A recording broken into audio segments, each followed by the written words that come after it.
The U.S. public is not well protected by current dietary supplement recommendations. Sometimes there's too little of whatever's supposed to be in the bottle, and sometimes there's too much. Hundreds of people suffering from acute selenium toxicity thanks to an employee error at one of the suppliers. Months later, many continued to suffer.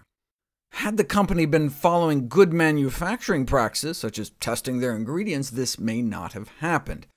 In 2007, the FDA urged companies to adhere to such guidelines, but 7 years later, the majority of dietary supplement facilities remained non-compliant with current good manufacturing practices guidelines. What are the consequences of this ineffective regulation of dietary supplements? 50,000 Americans harmed every year. Of course, prescription drugs don't just harm, but kill 100,000 Americans every year, and that's just in the hospital. Drugs prescribed by doctors outside of hospital settings may kill another 200,000 people every year. But this doesn't make it any less tragic for the thousands sickened by supplements. Sometimes the supplements may contain drugs. Not only does a substantial proportion of dietary supplements have quality problems, the FDA has identified hundreds of dietary supplements that have been adulterated with prescription medications, or even worse, designer drugs that haven't even been tested, like tweaked Viagra compounds. About half of the most serious drug recalls in the U.S. aren't for drugs, but for supplements, yet 2/3 were still found on store shelves 6 months later. Then there is inadvertent contamination with potentially hazardous contaminants, such as heavy metals and pesticides, in 90% of herbal supplements tested, and mycotoxins, potentially carcinogenic fungal toxins like aflatoxin, in 96% of herbal supplements. Milk thistle supplements were the worst, with most having more than a dozen different mycotoxins.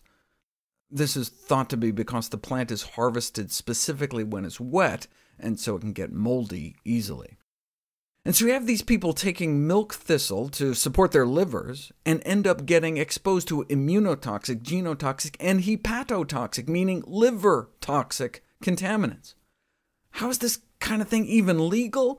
It wasn't until 1994, with the passage of the Dietary Supplement Health and Education Act. Before that, supplements were regulated like food additives. You have to show that they were safe before being brought to the market. What a concept! But not anymore. Most people are unaware that supplements no longer have to be approved first, or that supplement ads don't have to be vetted first. This misunderstanding may provide some patients with a false sense of security regarding the safety and efficacy of these products.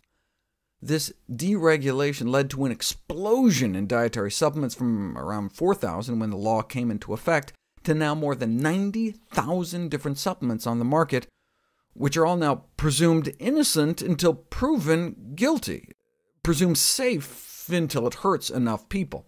In other words, consumers must suffer harm before the FDA begins the slow process towards restricting the product from the market.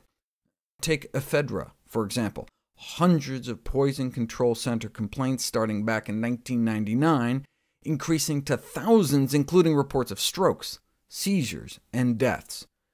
Yet it took 7 years for the FDA to pull it off store shelves, thanks to millions from the industry spent on lobbying. What did the companies have to say for themselves? Metabolife swore that they had never received a single report of a single adverse effect from any customer. According to the company, Metabolife had a so-called claims-free history, whereas in fact they had gotten 14,000 complaints from customers, but covered them up.